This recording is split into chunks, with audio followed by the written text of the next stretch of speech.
Hello, my name is Jeffrey Watson, And I'm Ethan Edwards. and this is the Ridge Podcast. Well, hello, everyone. Today we are doing another book review. Yeah. Me and Ethan are very busy at the moment, so it is kind of hard to set up interviews. Yep. But we promised in July we're home. Yep. And we already have a bunch of interviews lined up, so it's going to be very exciting. But yeah, really June's an off month for us. Mm-hmm. We've been gone the whole month, so we try to do these quick book talks whenever we can. Yeah. For reference, right now, like 6:30 in the 6:30 morning. in the morning, because Ethan's leaving for Atlanta. Yeah. So yeah, it's really early in the morning. Yeah. 6:30. We got here at 6. So if we're a little bit not groggy, but Not as high energy. not as high energy, just know it is bright and early. Yeah. So today we have a very special book review. One of the most famous books in U.S. history, The Grapes of Wrath by Mr. John Steinbeck. And John Steinbeck holds a special place in my heart because I've read a lot of his shorter novels. And I really enjoy Steinbeck. He's probably one of my favorite American authors. Ethan had never see exactly what I was talking about. He'd never read Steinbeck before The Grapes of Wrath. Yeah. So it was really interesting seeing his thoughts on his writing style in the story. So just to start out, The Grapes of Wrath. Yeah. How did you get into it? I know I talked to you about it. I kind of convinced you to read it. Yeah. Yeah, I mean, that's basically it.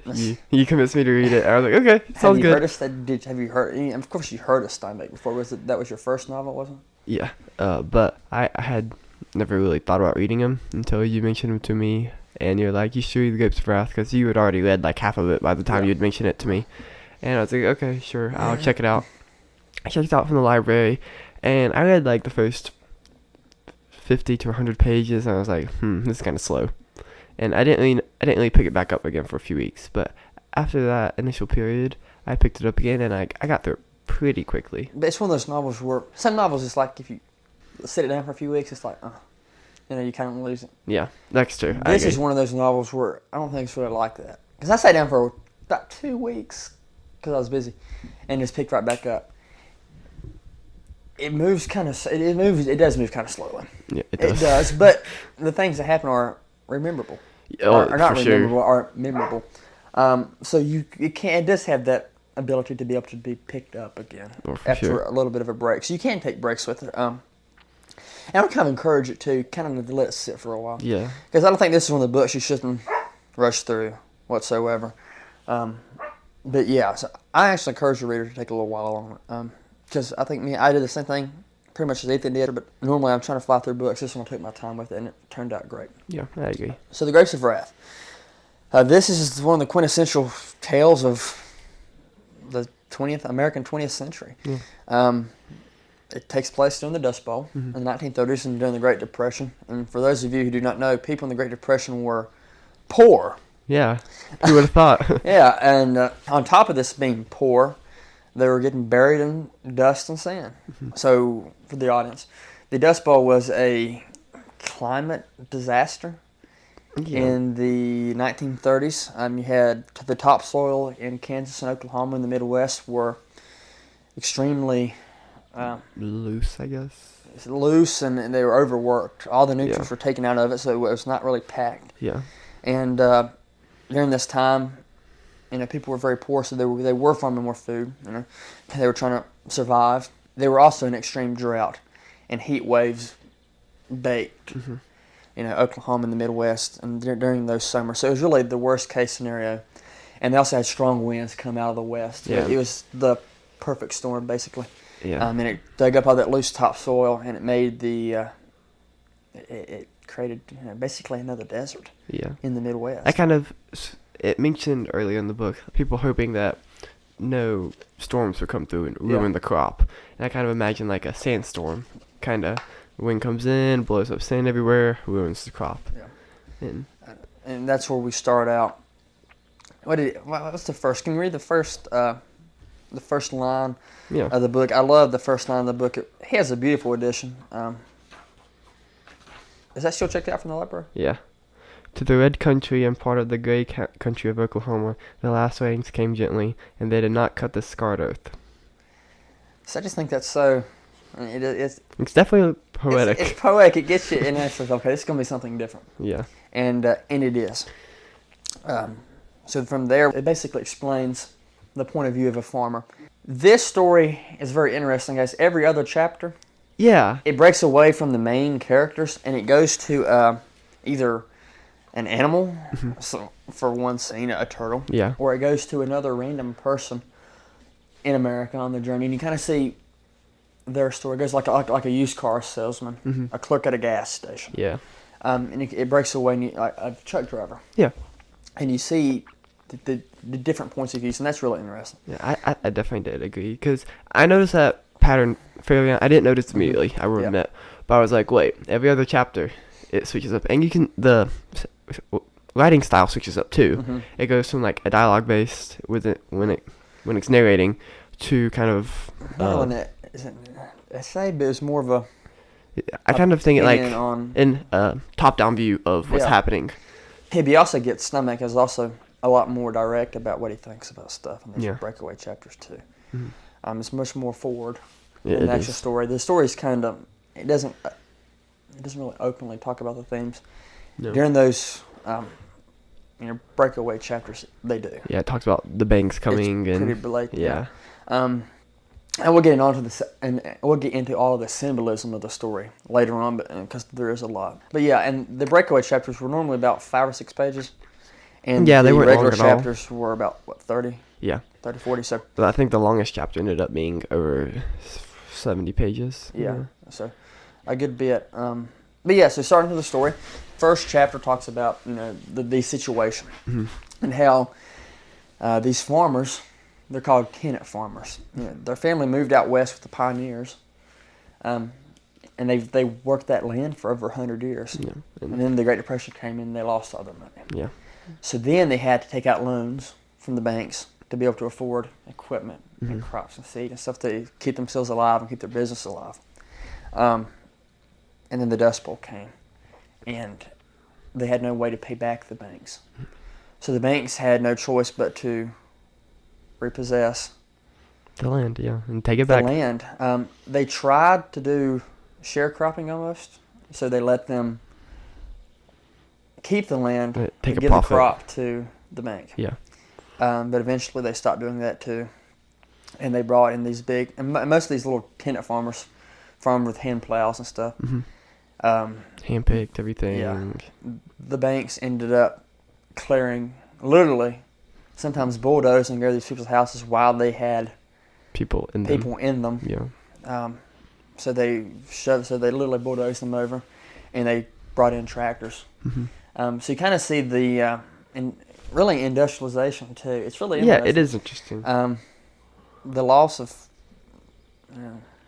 small town farming, honestly, because you see that today. Yeah. There's not many. They're out there, but they're getting less and less. You're getting these big corporate farms. And you kind of see the beginning of that. I think we're kind of immune to that around here, though. Yeah. Yeah, we still have a lot of small farmers, but they're not really producing mass amounts of food. It's for local produce shops and stores and stuff. And I think it's really kind of hard to do that. Yeah, they have their place. They're more for people who want quality ingredients, really healthy ingredients. And there's people out here that want that. Yeah. It's more of a niche market. Yeah, they're not trying to feed everybody millions like they used people, to. Yeah. My second grade teacher was a farmer, apart from her teaching job, and all of her food would go to Food City in Galax. Yeah. Local produce. Yeah, and a lot of these stores do try to produce, have local produce. But yeah, and that's a really good thing. But we see in the Grapes of Wrath, that's not how it happens. So we open up with a truck driver, and it talks about it's hot, it's baking hot, and there's flies everywhere. And he stops at this gas station and talks about how lonely it is to be a truck driver.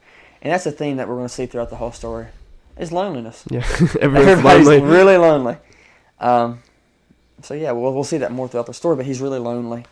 And he happens to run into this fella outside. He sits on the hubcap, wants a ride. And we don't know this, but this is Tom Joad. Tom Jr. Tom Joad, the Jr. Tom Joad, yeah. At the time, he's going to be our main character in the story. He asks for a ride. He says, what's it going to hurt? Yeah. Are you going to listen to the big corporate machine, or you want to give a man a ride? Yeah, because the truck driver is apprehensive at first about giving him Because a he says ride. no rides. Yeah. Stick on the truck. So he finally says, "You got to duck down." And then once we get around the corner, you can set up again. So he gets in and ducks down, and then they start to talk, and we see Tom Joad is very defensive. Yeah. He doesn't want people questioning him. But that's kind of for a reason. He's dressed differently. Yeah, he's wearing cheap, really nice looking stuff, but really cheap stuff. Yeah. Clothes. And the truck driver picks up on this, Yeah. and he's like, "Where'd you get those clothes?" During that time, that's the clothes that they gave out at prisons once they released you. So he had no money, and he was dressed in really nice clothes. He starts questioning him, and Tom Joad just comes out with, talks about how he killed a man with a shovel. Yeah, and just to give a bit of context, it was self-defense. Yeah, he got stabbed. Yeah, Tom Joad was at a bar, and a person came running at him, attacking him, so he picked up a shovel, whacked him upside the head, and it killed him. He got stabbed, didn't he? Tom Joad, the guy stabbed him. I recall it. He almost got stabbed. Almost got stabbed. Yeah. But someone was trying to. I tried to kill him. Attack him. Yeah, hit him with a shovel. He got 4 years. Only served 2. Yeah, I think he got parole. Yeah. So he talked about how he hadn't got any letters from his family, and his family are good people, but they're not very. What's the word for it, Ethan? Literary. No, they're not literary. Yeah. Not at all. It talks about how his dad couldn't really write. Yeah, he says he just didn't think anything that couldn't be said It wasn't worth. in person wasn't worth saying at all. Yeah. Which I kind of agree. Which is ironic because we're talking about a book. Yeah. I don't agree. But No, I'm joking. But some things should be better said in person. But, I agree. Yeah. but not in this case. He said they didn't. His grandma sent him a Christmas card once. So he didn't really know what was happening with them.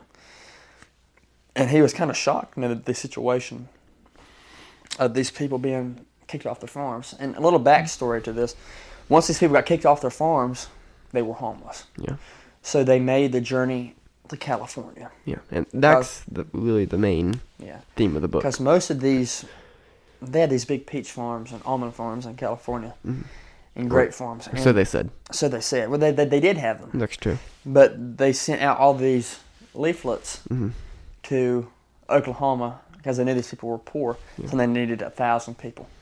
Well, the problem is They sent that. 50,000 people responded to Yeah. one of those leaflets, and then 50,000 to another one of those leaflets. So you have 50,000 people applying for a job that 1,000 people could take. And they did this on purpose. Yeah.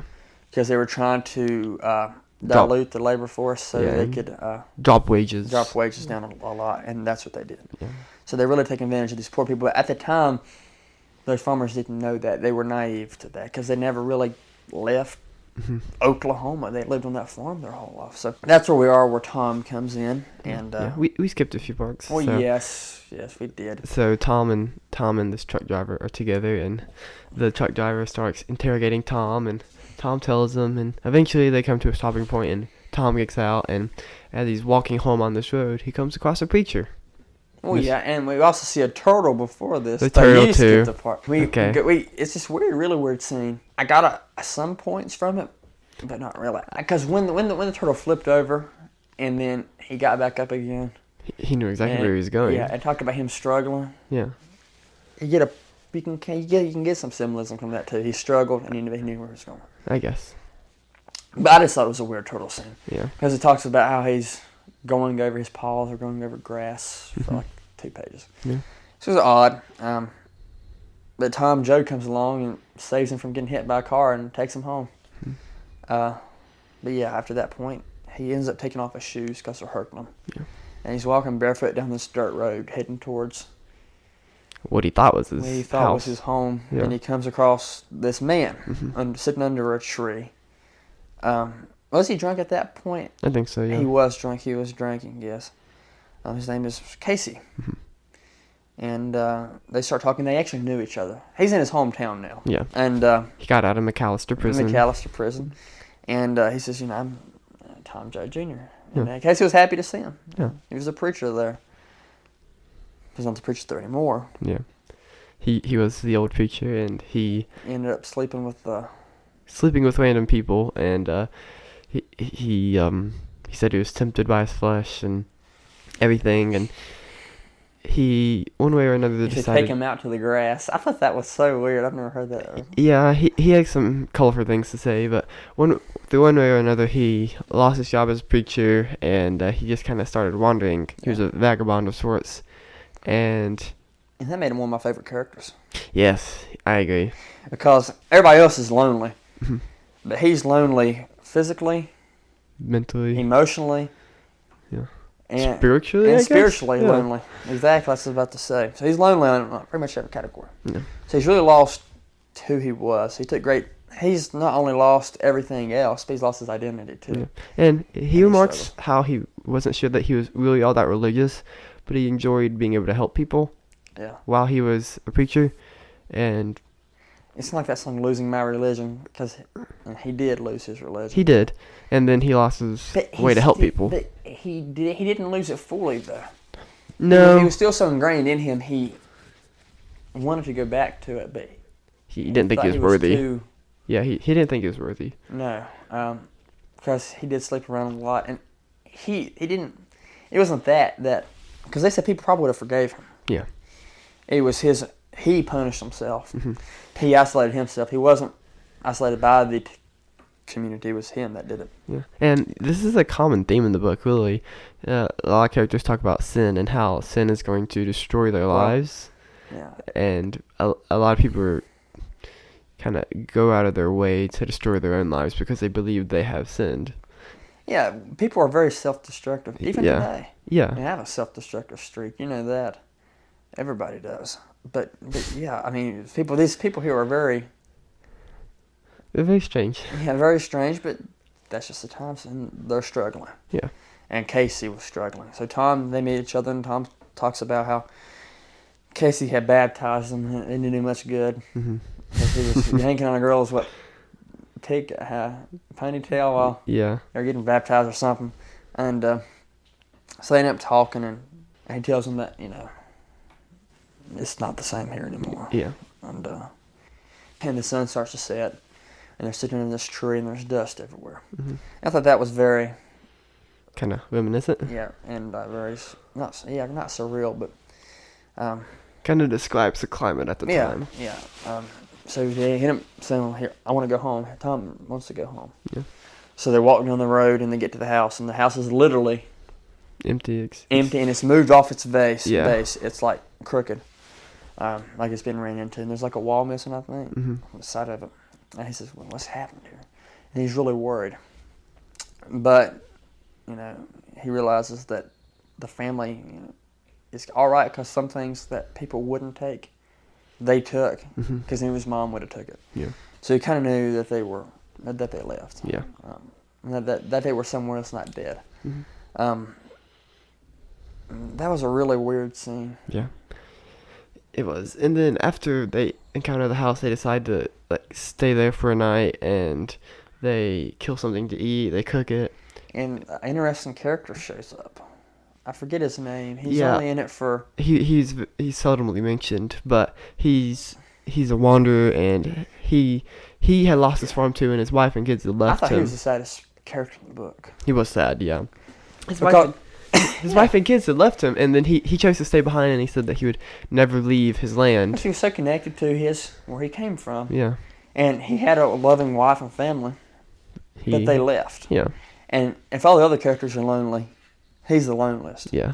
because he doesn't even have a house anymore. He's Yeah. literally sleeping in a field. Yeah. And all these big, the police at this time were trying to keep people from. Doing this because the banks want their land. Yeah, so they were going and searching these fields at night, and he spent every night hiding from the police. Yeah. So he said he would die there. Hmm. He would never see his family again. Yeah. And I thought that was like, he was doing it to himself. They begged him to go. Yeah. And he couldn't. Yeah, but I understand that because if you Of course, it's understandable. Yes. if absolutely. your family and if 2 generations back have worked this land, they Yeah. fought people to have it, then they worked it, and then you inherit it. You don't want to Yeah. lose it, and Yeah, he he's didn't not want to gonna lose leave. it. And he And- said he wouldn't leave, and he lived off the land. He killed things to survive, which is Yeah. what you have to do. And they talked about he was probably going to die though. Yeah, relatively soon. but it also talks about how he was going to have to start killing people because people were trying to Yeah. take him from his land. And You see, some people are willing to give up their home and their lives, and some people aren't. yeah, And the people that stay are. You kind of wonder if they stay and just stuck it out. You know, I think that's. yeah. I don't think it would have worked because the banks came through there. No, but if they stayed in Oklahoma. I don't. You see, the book never really gives us an insight into what the climate is like in the other parts of the state. Like, Yeah, but like most Oklahoma City or something, I know they're really poor, but they're gonna be probably less poor than what they ended up being at the end of the story. yeah, that's true. Probably much better off. Maybe. Yeah. But you always talk about the American dream and having big hopes and being big, and ruthless and full of ideas, and I think this story represents that. They hear of an opportunity. It does, yes. They hear of an opportunity. They sell everything to chase it, and then they go chase it. Does it work out? Maybe not, but they tried the American way. It is romantic, and from their point of view, yes. Would I done probably what they did? Yes, but or would I stayed? I'm not sure. But looking at it from a practical sense, from like 10,000 feet, you ask if they had made that decision, the story would have probably turned out much better. Maybe. I don't know if it'd make for a better story, but it'd make for a better life for the characters. Better life for the better life for the. Because you know what I mean. The story was good. The story was really good. I mean, if they had stayed in Oklahoma City, it probably would have been a story, but not as dramatic. Yeah. So they're staying. The Jodes family are staying at Uncle John's house. And Uncle John's notable because his wife. He's another tragic job. Character. Yeah, and he's got a tragic life too. His wife had gotten sick. She has a stomach ache. Yeah. And he says, "You're fine. Yeah, like don't worry about it. You're fine. Your stomach's just hurting. You ate something bad. We'll go to you're fine. It's just the bathroom." Yeah, no big deal. So he tells her like walk it off, whatever, and they ignore it. So then a few days later, like the pain gets worse. Yeah, and then she dies. Yeah, she's dead, and he loved her, his wife. Yeah, and then he's consumed by the guilt that he didn't get a doctor for her. Yeah, so that's all he can think about all the time. Yeah, and he goes through fits of loneliness and depression. He's lonely all the time, like everybody is, but he's really depressed all the time. Most people aren't. He turns to alcohol too. Yeah, and Tom Joad, he's a young adult. He always talked about how when he was a kid, Uncle John, he still does it. He gave all the kids bubble gum at night. He'd go to the rooms and kiss them and give them bubble gum because he felt like he had to almost repay a debt. Yeah, so he was always giving everything he had away. Yeah, Uncle John talks about his sin a lot and how his sin's gonna condemn his whole family. Yeah. So he would try to repay his sin by doing nice things, which I think that's a sweet way to cope with his loss. But he was selling himself completely. It was sad. He was trying to pay a debt that he never owed. Yeah. And so he was struggling with his own things, but he let the Joad family come in and stay with him.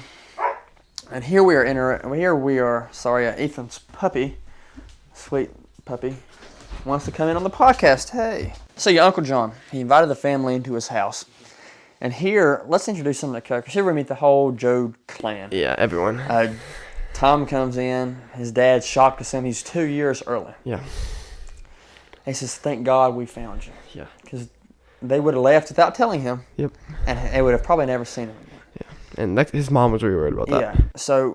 Yeah. He came, and that was actually the night before they left, or about 2 or 3 days or something. It was really soon. And his dad was shocked to see him. He was happy he was home, but he was shocked. Yeah. And his mother, Ma, flipped out. Yeah. And Ma was one of the strongest characters in the whole story. Yeah, and you mentioned Tom being the main character of the book, but I actually kind of want to push back on that. I think Ma's really the main character. I disagree. Tom Joad is the main character. We see most of his, not really POVs in this story, but most of the scenes revolve around Tom. And Ma. Ma too, but I always thought Tom was the most. Okay, yeah, sure. Because all the characters their relationships are based off their relationship with Tom. Yeah, that's true. You know, like Ma is Tom's Ma. Yeah. We don't see, we never learn her real name. I don't think so. No. So I'll push back on that. Okay, Yeah. The story does revolve around Ma a lot too. Yeah. Because she's Tom Jr.'s dad. He's the leader. But in a much realer sense, Ma Joe is the leader. She's the emotional leader. But in some sense, she's also the practical leader because she kept the family together. She gets things done. Because one time they were almost ready to, we'll get into it later, but they were about split up. I said, screw it. Multiple times, really. Times. We're going to go our own way. And we're trying to meet back together somewhere else. Yeah. So she said, no, you're not. Yeah. At one point, she picked up like a stick, I guess, or something. And there was a metal bar. It was that thing they were using to fix the car. And she threatened to knock him out with it. Knock Dad out. Yeah. No, yeah. So we have Mom, we have Dad, Mom and Dad. Dad is also named Tom Joad. Yeah. And then we have Grandpa and Grandma. He was Pa. Yeah, Pa. But we have Pa, which is Dad, Grandpa and Grandma. I don't think it really ever says their names, but they're not really important in the story, except that they die very early on. We have. Oh yeah, but we have a bunch of how many brothers? 3.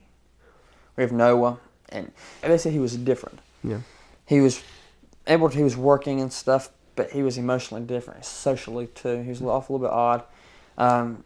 Pa Joe blamed himself because apparently did he drop him as a baby or something happened when Noah was little. How about the other 2 brothers? Yeah. So we have Pa has a brother too, Uncle John, right? Yeah.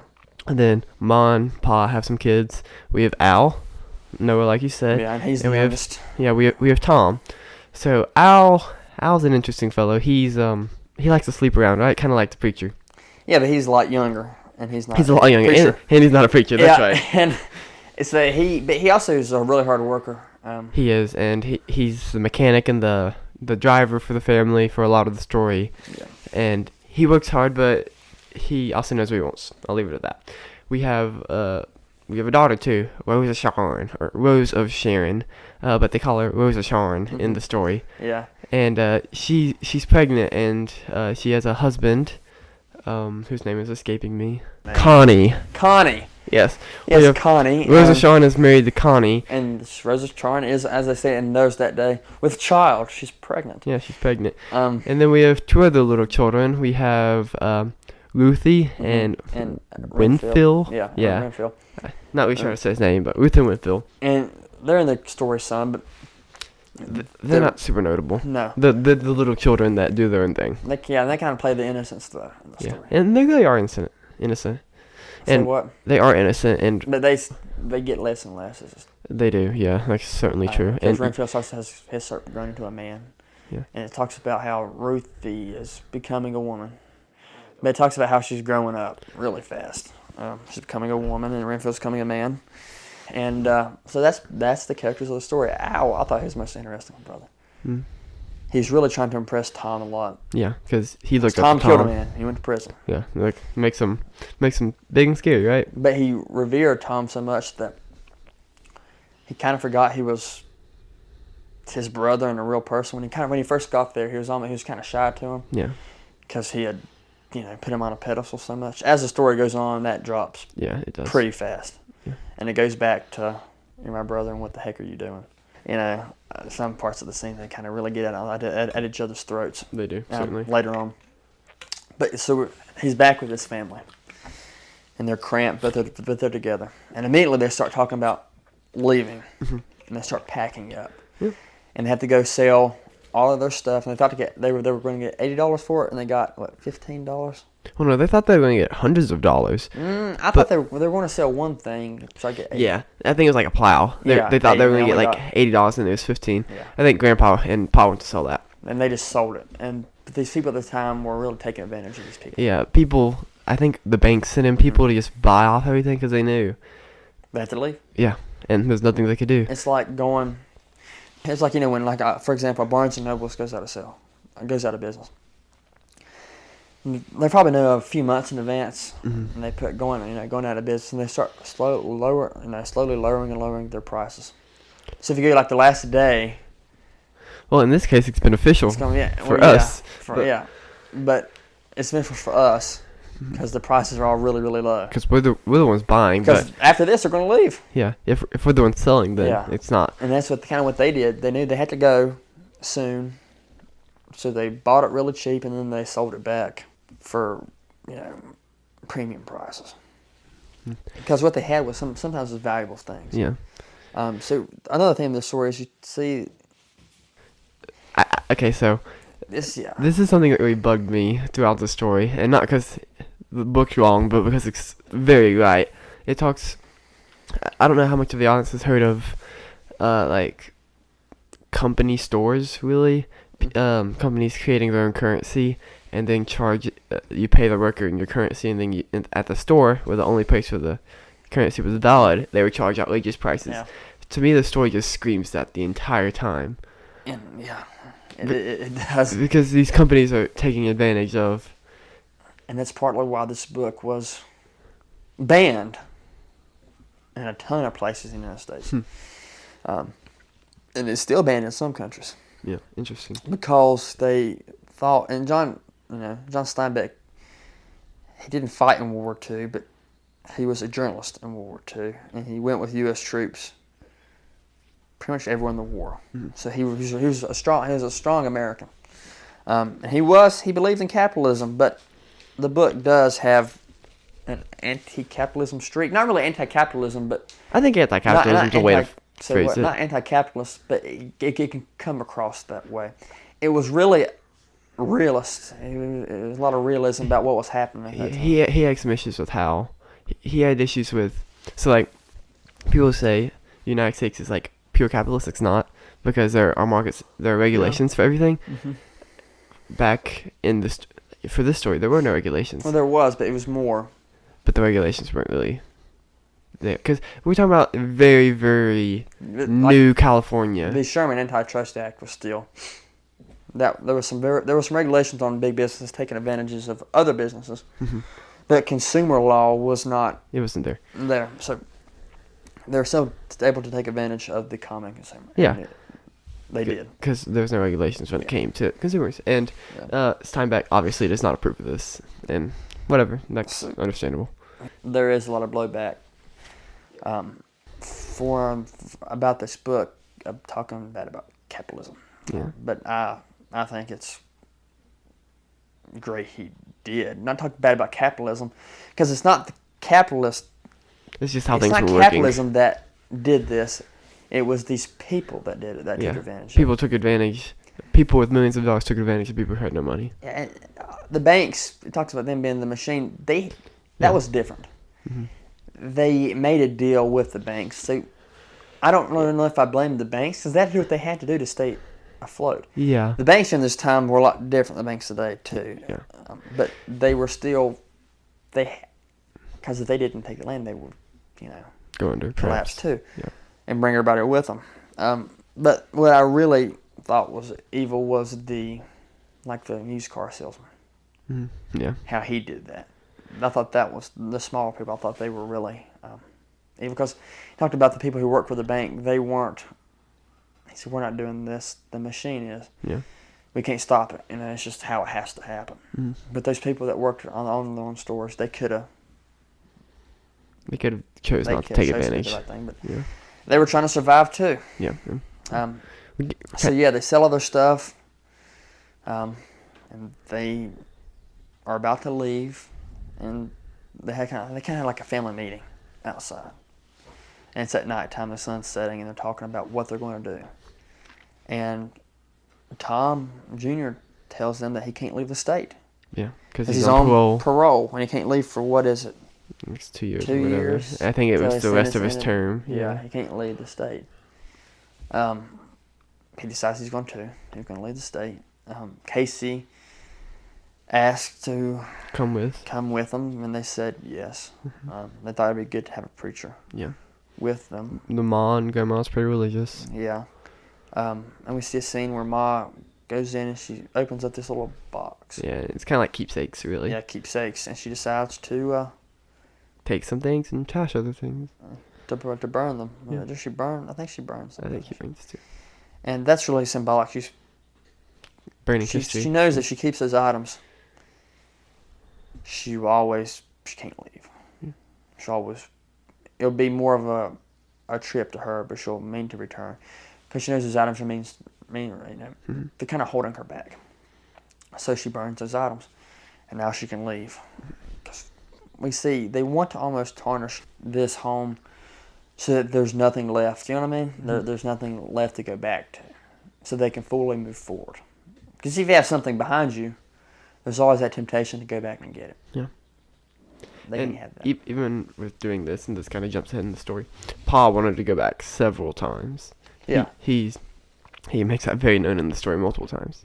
And we see Grandpa. He's an interesting guy. I thought he was hilarious. Yeah. In this first scene. And Grandma was funny too. They kind of, a little bit lighthearted in the scene, but that would change later on. But Grandpa talks about how he wants to go to California and bathe in grape juice and eat grapes all day. And that's what they thought was California. That's what everyone thought California was going to be It's like. this heavenly place where there was white cottages and you went out and picked your own fruit at days and you ate them. Yeah. Had a good living. But I think he realizes that's false too. Yeah, and he flips totally, and he's like, I'm not going. I refuse to go. That morning, so they decided that night they're going to leave. Yeah. And they pack up. He decides he Everything. doesn't want to go, And so... that next morning, he wakes up, like you said. Doesn't want to go, so they drug him. Yeah, and he's very belligerent about it. Yeah. So they put cough syrup in his coffee. And after that, he was never the same. Yeah. And they drug him and took him out. And he was... Put him on the truck, and they go. Yeah.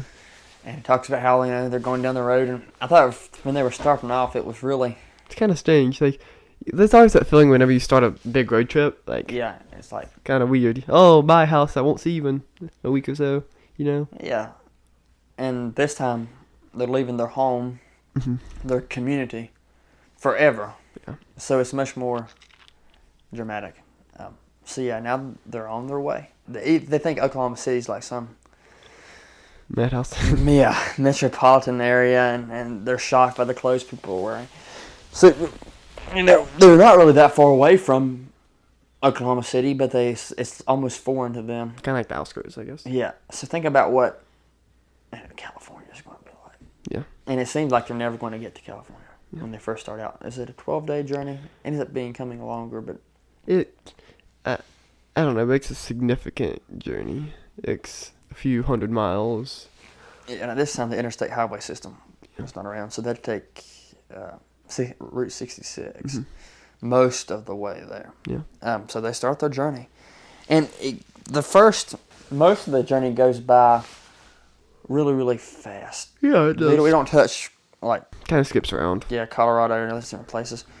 We skip almost up until they're about to hit the mountains. Yeah. And the next one, their truck starts having some issues. Car trouble. Yeah. And they pull over, and they brought a dog with them. And they're getting water, and the dog gets, like... Hit by a car. Literally splattered by a car. And then... And they're like, well... Rosa Shawn, she's pregnant, right? And she's really paranoid throughout the story about the health and safety of her baby. The baby being born, stillborn, or having a miscarriage. Yeah. So she's paranoid, and she's worried that the shock from the dog getting hit It's going to hurt her baby. will hurt the baby. And And then- her mom tells her to pull together. Yeah, and Connie's trying to soothe her and be a supporting husband and father, but he's not that successful. Rosa Shawn is pretty... She's Connie. pretty messed up. I like Connie at the beginning of the story. I thought he was Yeah, he was nice and sweet. Yeah. And he said that when they got to California, he would study up and he would have a nice job and become a radio he talked about a lot of things, but I think he was going to take college classes at night, and they'd have a job. They would have a house by the time the baby was born. Yeah. So they end up parking on down the road, and Pa's getting sick at this time. Yeah. And he ends up dying. And so Pa dies in this tent on the side of the road. They meet this family called the Wilsons. It's the Wilsons? I think so. Yeah, it's the Wilsons. And they're really nice people. The wife's not really in good health, but they let Pa have the tent because they know he's really, really sick. Mm-hmm. And he ends up dying.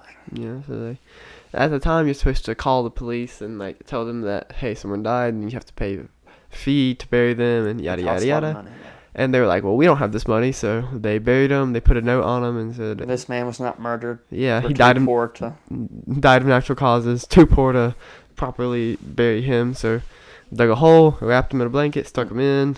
And I covered read, the I hole. think that probably happened a lot. Yeah, I think so too.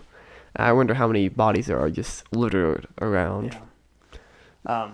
So yeah, they just bury him. They wrap him up, was in a Blanket, I think. blanket, and they Bed sheet, they something. bury him in bed sheets, and then they leave. And they had to get gas too, and Yeah. they met an interesting salesman who went to California but then came back, And they get really, really angry at him once he tells them. yeah, they think he's messing with them, and it's kind of foreshadows throughout the book. Almost every single person they come across who's been to California is coming back. And they say you don't want to how go. many people Yeah. are going to California. Yeah. They said we see hundreds and hundreds every day. Mhm. And they all have that one pamphlet that you brought with us saying we need 800 Yeah. workers. There's probably 800 workers that went by that shop that day. Yeah. Just that day alone. And they're coming every single day. So, yeah, most of the story is these little moments Yeah. interacting with people. So there's major events, but we just see the everyday life of these people. Mm-hmm. We kind of And they're riding on top of the truck. Yeah. yeah. And this book is so in depth that we spent 50 minutes talking about the first 2 chapters. Yeah. And there are 30 chapters in the book. And they're all getting more and more Really, in detail. and poetic as the story goes on. Yeah. So we're going to skip ahead some. Yeah. What do you want to kind of pick up? I think when they get to California is a good start. Yeah. Grandma dies Yeah. before they get to California, and there's a few scenes where And no one knows except Mom. Yeah. Because she's in the back with Grandma, and it just looks like Grandma's really sick. So they have to go through the A California checkpoint. Yeah, like state line. And they're worried that they're going to have to take all their stuff out. Yeah. And that's going to hold them up, and they're not going to get into California. Yeah. So Ma, nobody else knows except her, because she's riding in the back with her, Yeah. that she's actually dead. Ma says she's really, really sick. And she needs to see a doctor immediately. You see a doctor. And the people at the checkpoint see her and they're like, yeah. yeah, she's like, oh no, she looks awful. awful. So just go ahead. So right? they move through the checkpoint, and Pa says, okay, she starts looking for a doctor. Yeah. She says, That's not necessary. it's not necessary. So the next morning, they're in California. They have to find a coroner's office. No, but then California, nobody really knows yet either. Yeah, that's true. And they stop, and they finally make it to the Salinas Valley. They're out of the desert, Mm-hmm. and they look up, and then there's orchards everywhere. Yeah. And it It's kind beautiful. of is like a paradise on earth. Yeah, Eden. It's kind of misleading. Yeah, and then they get out, and Ma's crying, and it's really messed her up because she spent the whole night With a dead the person. dead body of one of the most important people to her. Yeah. And she's just, she's dead. Yeah. And it's like everybody's not really... nobody's really sad, really. They're just so numb. Yeah, because at this point they're exhausted. They've been on the road for days, and So they're just, we need to find a corner. yeah. So they end up paying like $40 for her to be buried, but Almost the rest of their... yeah, it's like the rest of their money. But they justify it by saying like that it was what she would have wanted, and okay, yeah. But Because she always wanted like proper a burial. proper burial. Yeah. So But it's kind of sad to see that they're put in this situation where they have to choose between eating and properly burying their yeah. grandmother. So they come to this camp. I forget, is it Tin City? They had certain names for this. Yeah, they had. And these camps existed throughout the Hooverville? whole... No, was it? Hooverville. Hooverville. And these camps existed throughout the whole state, but they called it the same name. Yeah, Hooverville. Hooverville. It was kind of like, I kind of imagine it's homeless camps, really. But this camp is just terrible. These kids, there's a bunch of kids on there starving. Yeah. And Ma fixes food for the family, but all these kids want the food too, and she has to give them. She cannot not give them. Yeah. So everybody ends up going hungry, and there's this one weird scene where one of the moms yells at Ma for giving her kid food. Yeah, because the kid wants more food now. Yeah. And that's really sad. But I thought about that scene from who's right and who's wrong in that scene. Yeah. Should the mom have been thankful that the kid got a meal? But she wasn't. She's angry in a practical sense because now the kid Wants more food. wants more food and is hungry now. Yeah. So I'm not really. That scene was really complicated. I thought about that scene a lot. It was really complex. You know what I mean? Yeah. And this is a common thing throughout the book too. A sheriff comes to the Hooverville, and or sheriff deputy, I guess, and he kind of tries to pick a fight with people. Yeah, because they don't want them. These people are from California, and they hate these Okies. Okies, yeah, people from Oklahoma. They hate them. So they do everything they can to make their lives miserable, and they're already miserable. So these Okies come in, and not the Okies. The police come to this camp, and most of the time they burn down the camps. Yeah. But they meet this nice family, and what did the police do? Kind of start off the series of events. I don't remember exactly. It's a very short snippet. Yeah, I think he picked a fight with Jode or something. Yeah. And Tom ends up trying to fight them. Yeah, and then because people were really, the family was really worried about Tom going to jail, because if he went back to jail, he would lose his parole, and then he'd be sent back to Oklahoma. Yes. And it was like this. He was hiding out for a lot of the story, and did Tom steal his pistol? No, because he kind of got really wild, and then Casey came in and. Yeah, so I'll just explain the scene. So I think Tom kind of picks a fight with the police officer, like, why are you pushing us around, telling us what to do? And the police officer is like, because I can do what I want, whatever. And they get in a tussle, and police officer's gun goes off, and the bullet goes through the hand of a woman. Mm-hmm. And she loses her hand, so she's hysterical. She's screaming and crying because she's lost her hand. Like, there's a hole through her hand. Yeah. Then Tom takes a swing at the back of the police officer's head, and he gets knocked out. More police officers come. Tom just runs, because if he gets caught, he's got to go back to Oklahoma. Because they know that they'll see that he's wanted. Yeah. So we have Casey, who kind of steps in and says, "Officers, I did it." Yeah. And they take him away, and the officer who's knocked unconscious is kind of dazed, and he's like, "Yeah, maybe he's the one who did it, whatever." And then the trying to attend to the woman whose hand got shot through as well. Not shot through. Shot off. Because her fingers are just flopping around and stuff. She's hysterical. Yeah. The lady who's had some hand trauma. Yeah. So everything's kind of chaotic. So they take Casey, they have their man, and they leave. And then Jode comes back after a whistle or two, and he asks what happens. And then I think Al informs him, and Tom's like, "Well, what did he do that for?" And whatever. So later on, in the scene, Uncle John, he's worried, because he's worried about the sin that's resting on him, and he's worried that his sin caused all this and caused Casey to go to jail. Yeah, and he talks about, I gotta say it. And Pa's like, don't say it, keep it to yourself, because he thinks it's gonna be something wild. Yeah, awful. He says, don't say it. Sometimes some things a man does doesn't need to be said. Yeah. And finally, John just has to come out there, and he's kept $5 of his own money. Yeah. In his pocket For alcohol. It's like, okay. Yeah. And Pa's like, really? Yeah. So that was what that was all about. And he says, yeah. He says, it's your money. Do what you have to do with it. Yep. But he does feel guilty. And what does he end up doing? Giving him the $5 and having Pa give him $2? Yeah, and then... Because he says, you can't get drunk off of $5. He says, you need $5 to get drunk. Because at this time, alcohol was really cheap. Yeah. So John goes into town with his $2 and buys as much alcohol as he can and passes out in an alleyway. And the storekeeper later, when they're looking for him, because they have to leave that night because they're going to burn it down. Yeah. And they're tempted to kind of leave him, more or less. And then during this time, Connie leaves. He goes off to use the bathroom, and he never comes back. Yeah. And then Rosa Sharon is like, "Where'd he go? Where'd Connie go?" And Ma just tells her like, "Oh, he went, and he'll come back, right? Try to keep her daughter happy."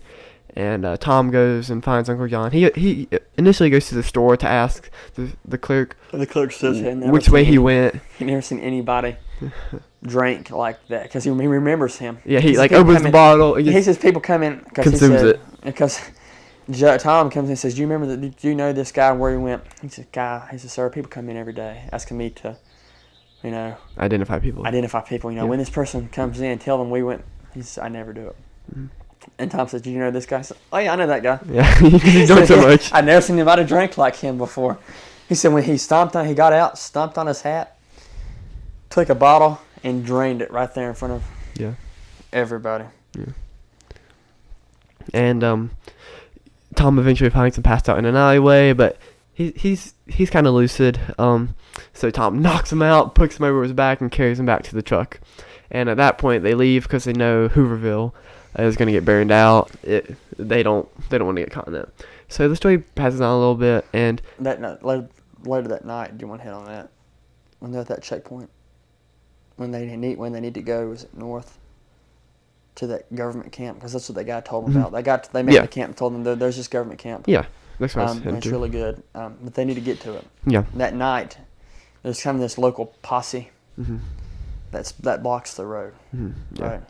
And there are a few of these. It kind of after I've read 1984, right, and some aspects of the story make me think like the California government's a bit of a totalitarian state at some points. Yeah. It's kind of also a tyrant. They're doing bad things too, but you can kind of see from their point of view. These people are coming in and they're just overrunning the place. Yeah. Almost like a swarm of locusts, which is bad to say, but they are. From their point of view, that's what they are. Yeah. It's like if 50 people decided to come in and camp in your yard for an indefinite amount of time. Yeah, and that's basically what they did. And drink your water and eat your food. So they said you can't come through here. Mm-hmm. And Tom is like, well, why not? extremely angry. Yeah. And Ma has been afraid ever since he got out of prison that he would be like another guy that came from where they came from. Once he got out of prison, he was never the same. And he was always getting in trouble and flipping out. So she said, "Tom, don't do it." And he really breaks down this scene and starts to cry.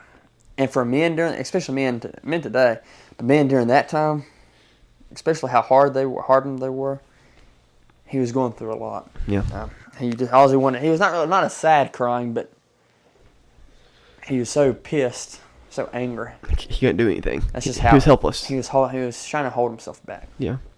And I thought that was really sad. Yeah. So they make it through the checkpoint, and they reach the government camp, and things are nice at this government camp. Really nice. They have it made. They have to pay like $1 a week or whatever to stay there, and that's not even mandatory. You could work your money off. You could do things around the camp, and were these camps run by the federal government? I think so, yeah. But they let them kind of police them. They police themselves, yeah. The sheriffs weren't really supposed to come in unless they had a warrant or whatever. It is a federal camp. So yeah. Yeah, but they have showers. Showers, running water, toilets. Those kids had never seen a toilet. Yeah, they turned on the toilet and they went running back to their mom because they thought they had broken it by turning it on. Renfield started crying because he thought he had broken it, but he had flushed the toilet. Yeah, and it just shows the naivety that's in the story, and it's kind of funny. But yeah, so this camp's really nice, and one Saturday a month they have dances and they dance and have a good time. Yeah, and they help you get jobs other places. Yeah. So and you can stay pretty much as long as you want, yeah. But we see the local police force or sheriff's deputies kind of wants to break these camps up because they say that these Okies are getting used to livable conditions. Yeah. And then they want more. So they were trying to oppress the Okies. They were. And they were trying to at that party they were having that next Saturday night. But Tom and Al. No, Tom and so within the camps they have committees. There's like the ladies committee and the men's committee, and there's like a security committee of sorts. Yeah. And Tom gets recruited to the committee, and they all stand watch outside, and some people are told to watch the dance floor, and if anything happens on the dance floor, then they stop. But before this, Tom also gets a job. Yeah, Tom gets a job, and he works for 5 whole days. Yeah. And he makes like 20 cents an hour. Does Al, 25 is cents this an hour. Pa or Al? I forget. Was it Al who works with Tom digging ditches, or is it Pa? No one gets a job except for Tom. No. Tom's the only person Tom's not the only person that got a job. at the camp, I'm pretty sure. Look it up. Look up, because I'm pretty sure. I think. Look up. Do you mind looking at it, Professor? Because it's bugging me. I think Al either came with him. Hold on, I might be mistaken. Yeah, you're crossing your wire some, but yeah. Yeah, because he wanted to see if he can get his brother a job. Yeah, and his dad.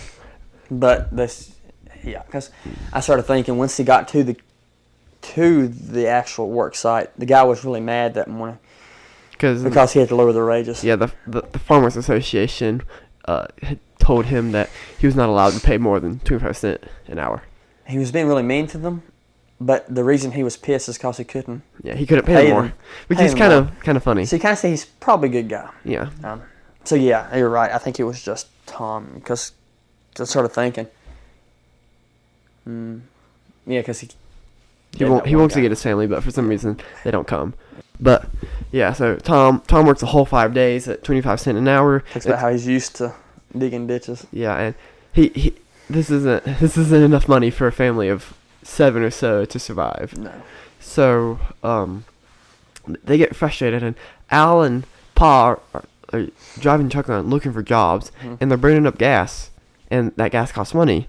Yeah. And they just have this dilemma. They can't find a job, and they can't go looking for jobs because they lose money that way. Yeah. So eventually, after about a month, they have to leave the camp, and they head to a similar camp, but this time it's not government ran. It's this private owned camp. It's kind of like a cotton farm. Yeah.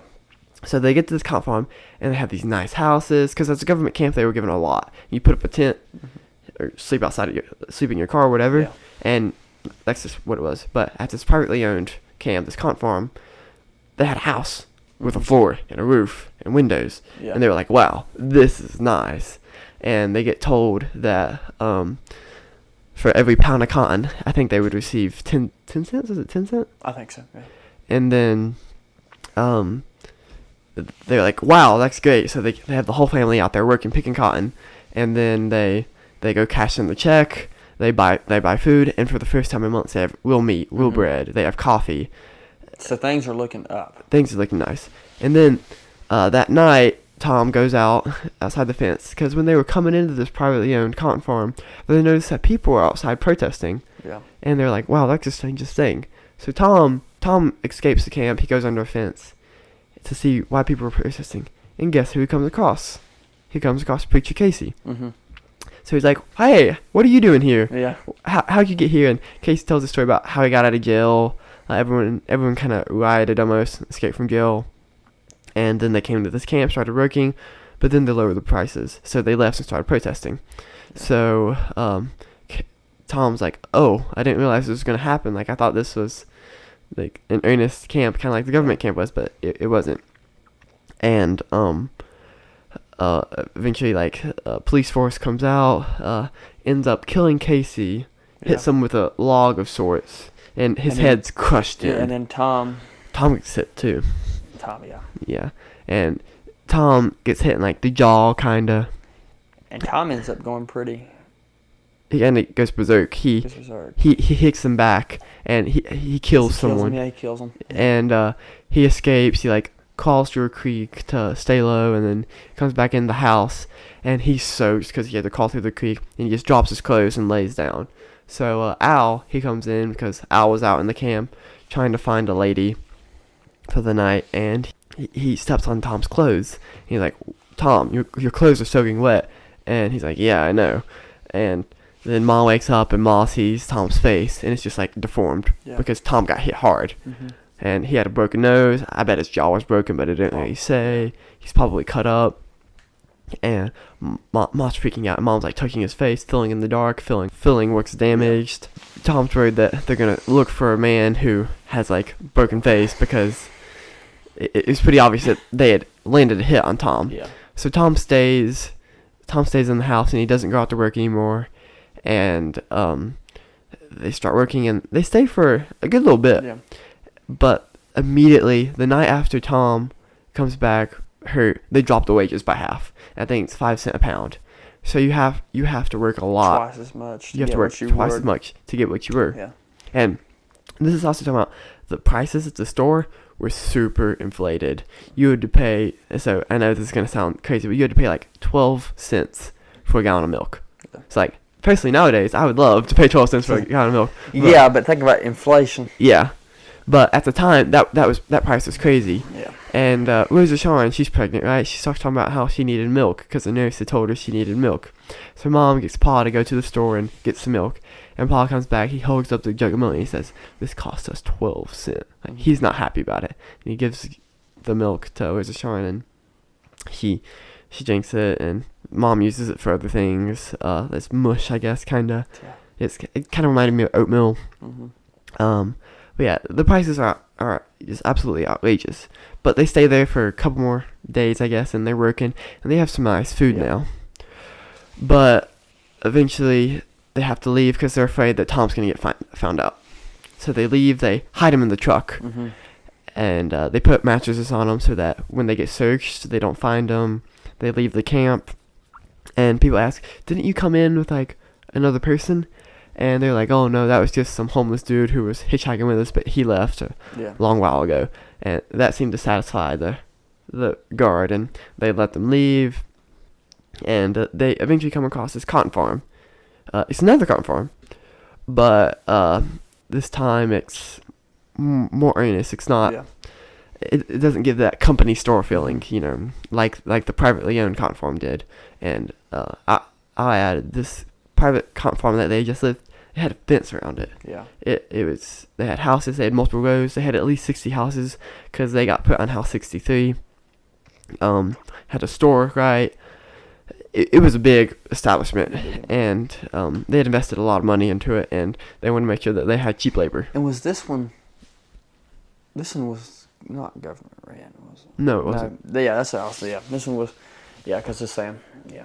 Privately owned, but yeah. So we have, after they leave this big establishment, they find this smaller cotton farm, and it's a few acres, and they're paying like 90 cents a pound or something. It's a lot.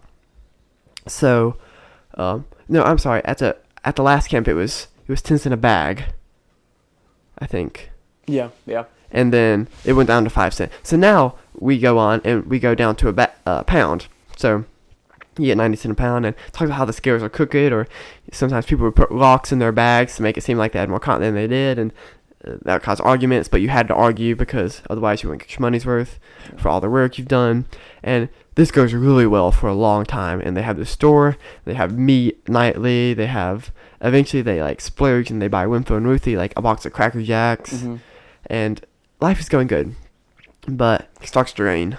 Yeah, and as soon as you kind of, once you realize how much, a little bit, when you see in the book you have like get a little chunk left, everything's going really, really good. And then it gets all good. You know things are about to go bad. Yeah. But yeah, it starts to rain. Yeah. From that point, Ethan. Yeah. So I skipped a little part. You skipped the part.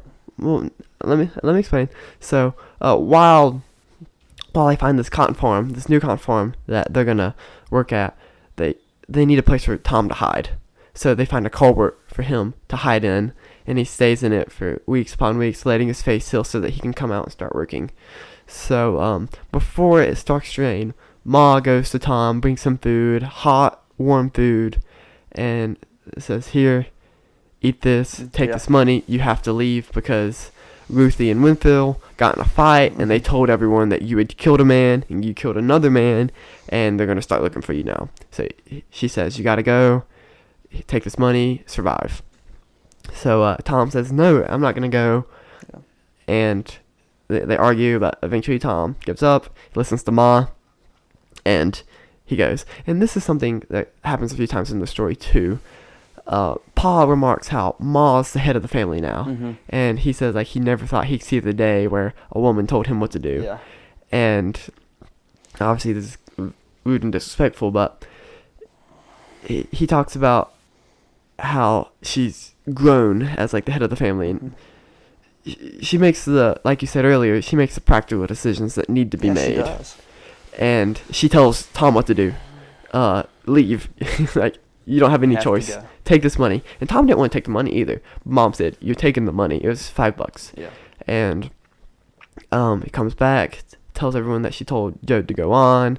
It starts raining, and as she's walking back, she meets a fellow who starts talking about the rain, how it's supposed to rain. And Ma says, "Do you really think it's gonna rain And that?" boy, does it rain. Yeah. And Ma asks him, "Do you really think it's gonna rain that much?" And the person says that even people who've lived here all their life can't really tell, but it's gonna rain. So everyone in the Joe family is like, "Oh, it's not gonna rain that much. Everything will be fine." But it starts pouring, and it says for the first 2 days the earth absorbs the water, and it was good for the earth. Yeah. But after that, it starts flooding and flooding and flooding and flooding, and everyone was parked because they met another family, and they'd kind of combined their cars. They Yeah. lined their cars up, and then they put like a canopy over And it. you see this a lot of times. These Okies, as they called them, banded together. Yeah. And they worked together. Yeah. They almost became family themselves. Yeah, and they really did, because Al had met a girl with the family Yeah. that they were working with, and Al says he's going to get married to that girl, Aggie. And Aggie and Al get married, or they plan to get married, they're together, and it starts raining and raining and raining. So a bunch of families were going to leave because they were parked like right on a riverbank, and they're like, "We can't stay here because it's going to flood." Well, the Joe family was trying to decide if they were going to leave or not, and they decided they probably weren't going to. But then Rosa Shawn goes into labor, Yeah. and they can't leave now. Yeah. So she's going into labor. Al doesn't want to leave either because Aggie, he doesn't want to leave Aggie because they're going to get married, right? So they decide to stay, and Pa, Al, Uncle John, and people from other families, Yeah. they work together and build a bank, and they're trying to block the water from coming in and flooding the cars, because it's really It's pouring, rising right? fast. So as all this is happening, it's pouring, and Rosa Shawn is going into labor, and it's craziness. So we have this rain that's coming down, and they build a pretty good bank, and a little stream gets through. They fill it. They block it. Everything's fine. But then a tree falls, and it destroys the bank. And at this point, hope's just lost. So they go back into the little canopy area where Rosa Shawn's in labor, and she's asleep. And they don't know why. They're like, "Wait, what?" She like, Yeah. "What?" And they kind of ask Ma, and Mom points to a box in the corner, and The baby was born, stillborn. yeah, the baby didn't survive. And Ruthie and Winfield, they were really happy about Rosa Shawn going into labor. They were like, "Oh, a baby, right?" They wanted to watch, but Ma told them not to, and she had Aggie kind of look after them. And then eventually they come back, and it's like, "Where's the baby?" And Ma says, "We were wrong. She wasn't actually having a baby." Like, Ma was trying to protect them from reality, and I thought that was really sad. Yeah. And Winfield like accepts this without any question. He's like, "Oh, okay. Well, darn. I thought I wanted a baby, you know." And at this point, everything starts flooding. So Yeah, it's had to go. they kind of take apart the canopy, and they build a platform on the truck.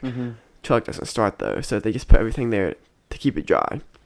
So after a few days of this, they're going out of food. They gotta go. So Yeah. they get off the little platform of the truck, and the water's waist high at this point. Pa, Ba, Rosa Shawn, and I think Uncle John, plus Winfield and Ruthie go, and they just leave because they can't stay there anymore. But Al, he stays with Aggie and Aggie's family, and Ma initially didn't want Aggie to stay with him. Yeah. But Ma's actually okay with it now because Al's gonna stay and watch everything, and stay with Aggie. So everyone kind of wins in that situation, more or less. But they get on the highway, and they just walking, and eventually they come across a barn. And by this point, And this is what the story really ends. really is. Yeah. It's, By this point, it had stopped raining as much, but it was still flooded. So they're walking to the barn, and they find it. So they see it, and they see this wave of rain just coming. So they start running to the barn so they don't get wet. But then Rose of Sharon kind of trips, and Paul's like, "Why are we running? We're already soaking wet. It's not going to do any good." Yeah. So they just carry Rose of Sharon in. They let Ruthie and Rufo run ahead, but eventually they get to the barn, and they see two people in a corner. A man and a boy. Yeah. And the boy's starving. Yeah, the boy's starving, and the Paul, the dad, as we later find out, he's the dad of the boy, is basically starved to death. Yeah. He's barely hanging on. But they get in there and they see the mom and the pa. They see the son and the pa, and they ask the son like what happened, and the son says he's starving. I tried to give him food, but he just vomited it up. He's sick. He's gonna die, and he needs milk, but we don't have any. And this is where Rose of Sharon Is lactating. saves the day because she was pregnant, and when women get pregnant, they start to produce milk. Yeah. So she has all this milk, but the baby was born stillborn, so Can't really use she it. can't use it. So, but anyway, she's lactating, and she decides to Give her milk to the man. To the man, and that's really where the story ends. But it talks about in that last little paragraph how happy that made Rose of Sharon because she was able to something good came out of it all. She was able to help someone. Yeah. And I think that was I did not expect that. That was No, it's different. But it saved the day, right? And yeah. And actually, where the story ends, it doesn't really say, and we can only assume what happens next. And that's what's kind of cool about it. What happens? Yeah. That's what's great about some of these classics. I think there's not really any sequels most of the time. It's just be one book that's just ends. That's it. Yeah. And that's the story. And how do you interpret the story going? Do you think they lived happily ever after? Do you think they all died? I don't know. I think they found their way. Because most people during that time found their way. Except I think there's a lot of struggle. There's a lot of people. Yeah, there's a lot of people who didn't, but I think there is. They were the type of people that did not give up. No, they didn't. And they kept on going through the whole story. Despite Pa multiple times. Yeah. Wanted to just. But he did not. And I think that was because of Ma. Yeah. So they mostly stuck together, and that's important. So I think they didn't. I think they ended up making it. Yeah. Personally, they ended up surviving. Maybe they lost a few more people along the way, but I think the core family unit survived. Yeah. So, did you like the book, Ethan? I did. It was good. I'm not sure that I enjoyed the writing style, but I enjoyed the story. It's different. Would you pick up any more Steinbeck? Potentially, yeah. Potentially, we talked about reviewing the East of Eden on the podcast. Yeah. That's his magnum opus, they say. Mm-hmm. But yeah, I enjoyed Grapes of Wrath. Yeah. I thought it was... It was interesting. Interesting. Very interesting. It's one of the books that make you think. I wasn't that freaked out until the end, and I was like, oh. The Rose of Sharon thing was kind of... But... Yeah. I mean, what are you going to do? The stillborn set me on edge. I was like, oh, that's really sad. And then... Yeah. Well, the stillborn thing was more... It was not normal, but it was more... It was common. Like, yeah, it was... Yeah. It wasn't totally unexpected. Yeah. Yeah. But what a way to end the book. I know. I was not expecting that. But yeah. So now we have reviewed one of the... foremost works of American literature. Of American literature. Yeah. And my copy has a foreword in the back. And forward. What is it? An after. Is it in the back? If it's an after, it's an afterward. But, yeah, it's an afterward. It has a foreword too, sorry. And, Let me see your copy. My copy has an afterward. And you got this in the library, didn't you? Yeah. How have you kept it out so long? You just go back and renew it. Really? Yeah. But yeah. If somebody decides to put it on hold, can you not check it out anymore? I don't know. Good question. Because that would make me angry if somebody... I bet there's somebody in Carroll County that wants to read The Ghost of Wrath. Well, the library has 2 copies. Oh. So yeah. But my copy has an afterword in it, and it talks about briefly in it how this is the best bad book that has ever been written. And I thought that was kind of funny. And Ethan's version has cool illustrations in it. Periodically, yeah. Every 50 or so pages. I like that. Yeah. And yeah, my copy's cool. But yeah, I think this book, we usually like to apply a lesson to our books, you know? Mm-hmm. I think this book demonstrates the value of persevering and not giving up even when things really, really suck. And these people deal with really personal issues, Mm-hmm. but they don't have time to deal with those personal issues because they're trying to stay alive. Yeah. And it's interesting to see how those personal issues affect their Family will unit and as a whole. ability to stay alive. Yeah, and the family unit as a whole. Yeah.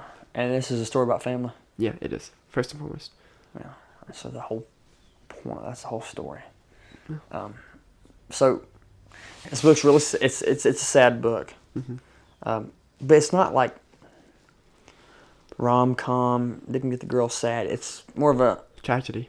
tragedy, a Yeah. family tragedy. It's much more real. Mm-hmm. And then when you see a lot of these, it's not like The Notebook or anything like that. You know, when people you hear people crying about that stuff all the time. This is not a book you really cry about. It's more of a book you say, "Oh, well, dang, That's awful. that's terrible." Yeah. You know. And once you read it, I think a reread of this would be really interesting. I agree. From the very beginning, looking at, because you can, as the think book goes on, you see why these characters are acting the way they act. Yeah, I definitely think this is one of those books where we read is. If you know it from the good. beginning, when like Uncle John and stuff, you know, with all these people, you can attribute their actions Mm-hmm. to the cause, Yeah. the cause, the rosebud, as they say. Yeah. But And yeah, it talks about how Uncle John was freaking out when Rosa Shawn was in labor because Mhm. she was crying, screaming, yeah, and Uncle John said it reminded him of his wife screaming and dying. yeah.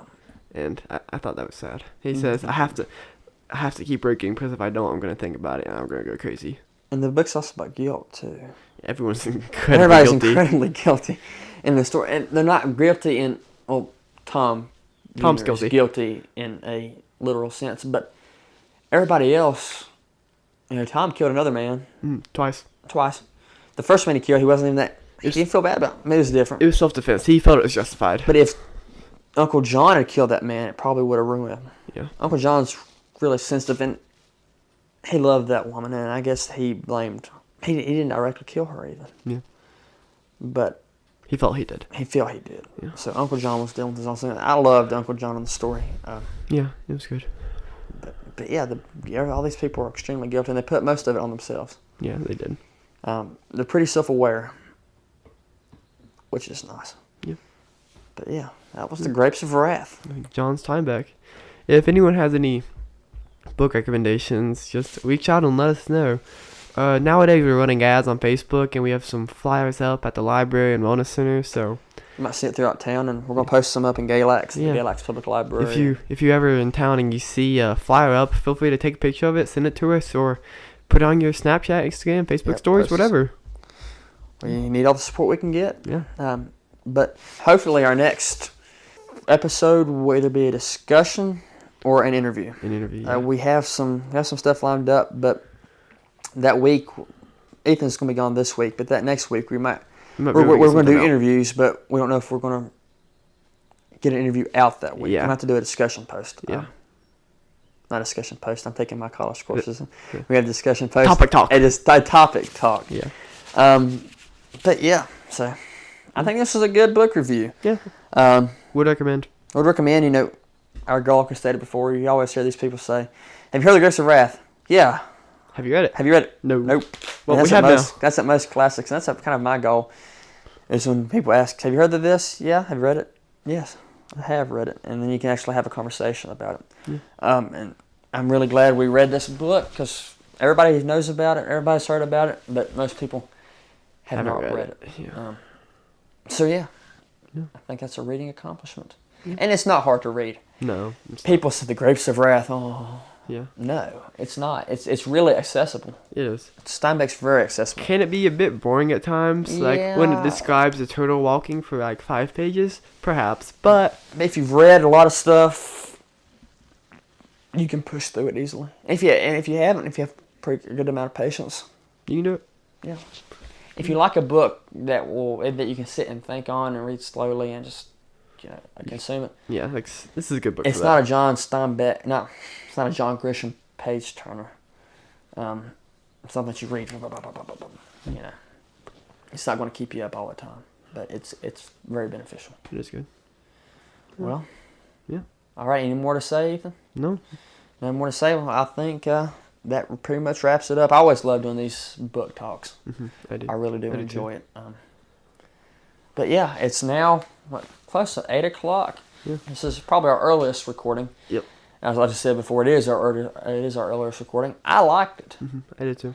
I think we're actually more fresh at the beginning of the day. Yeah, somewhat. Because normally, with coming after school or after practice, I'm just A bit tired. a bit tired. Yeah. After work, for me. And I've had a crazy week too, so I'm exhausted. Yeah. But yeah, I always love coming talking about a good book. Yeah. Well, Ethan, I think that wraps it up. Thank y'all for listening. Yeah, thank you.